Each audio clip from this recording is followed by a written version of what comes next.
搜 LA 一把抓，我是周嘉玲。我们接下来呢要带您去看的是这个小提琴跟大提琴的这个制作家。那么他不仅是制作这些小提琴、大提琴，另外呢他也是修复啊，可以说是已经像个魔术师一样，对很多音乐家来说。那么他这个20多年的历史呢，让他呢有这个机会呢，甚至修复到一些这个小提琴啊，有200多年的历史，所以真的是非常的不容易。一起来看看他的这个制作的这个心路历程。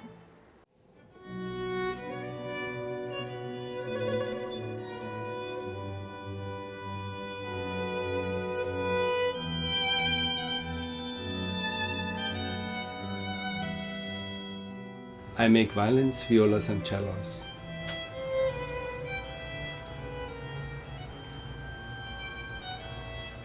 To understand the passion a violinist has for his violin or any instrumentalist with his instrument, you have to understand that most musicians spend more time in their lives with their instrument than any person. So it's a personal connection.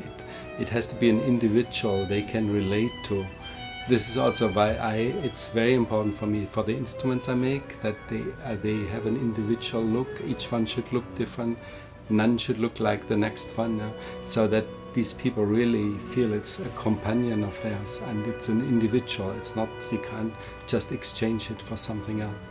It's their baby, it's their lover, it's their everything.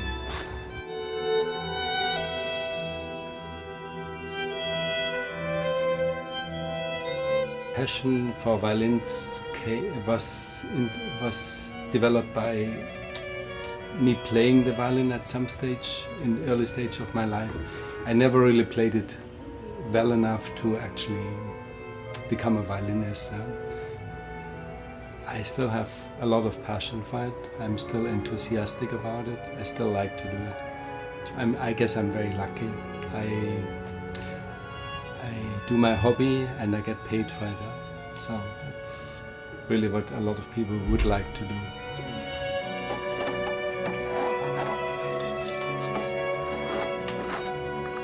My approach to building an instrument was helped by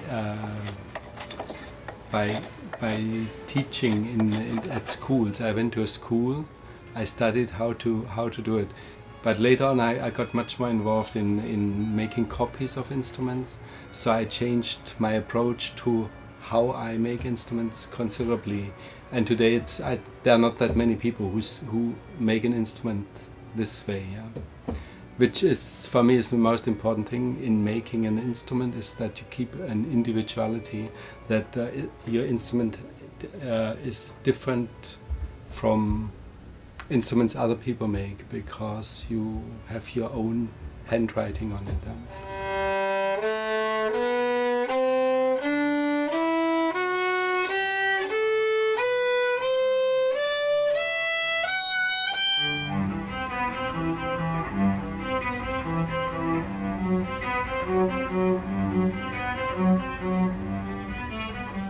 This is a cello, and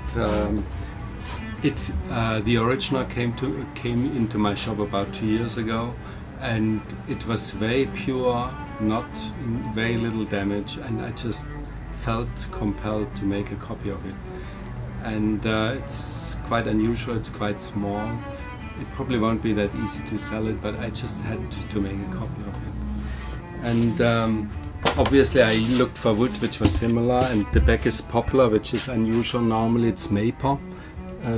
But for less expensive instruments in Italy in the 18th century, it was quite 17th and 18th century, it was quite common to use poplar for the cellos. And today it's not something which has an impact on the value of the instruments anymore, because it's just so accepted. And if you find an old instrument, even if it's poplar, you are probably very happy to have it. And this is spruce, which is the normal wood you use for the tops.